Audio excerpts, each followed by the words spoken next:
Tényleg fantasztikus volt, de elmondom nektek, hogy ez olyan volt, mint amikor a Superman mellén van egy S betű. Tehát small méretű volt. Én egy XXL-es megagiga hihetetlen festékülöntés, kezeket a magasba. Hi everybody! Gyerünk, dobáljátok a festéket!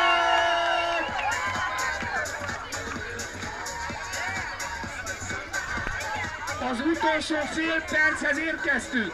10-ről vissza fogunk számolni. De jó a szemüveget, kicsi csillag, csücsöri drágaságom, nagyon jó.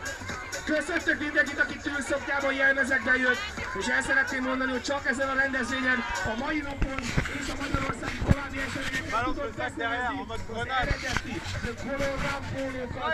Ez a startcsomag része volt, és ebben a startcsomagban, ha itt vagy, akkor támogattad a Pető Intézetet és a Csemete Alapítványt is.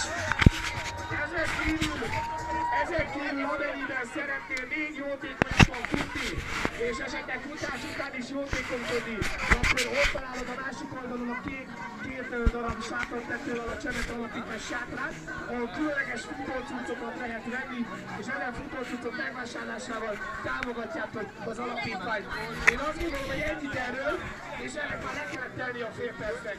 Úgyhogy szerintem számoljunk vissza, gyerekek, és amikor eldöldül a startpisztoly, mindenki dobjon egy kis festéket a magasba! Ready to go! Figyelj! 10, 9, 8, 7, 6, 5, 4, 3, 2, 1,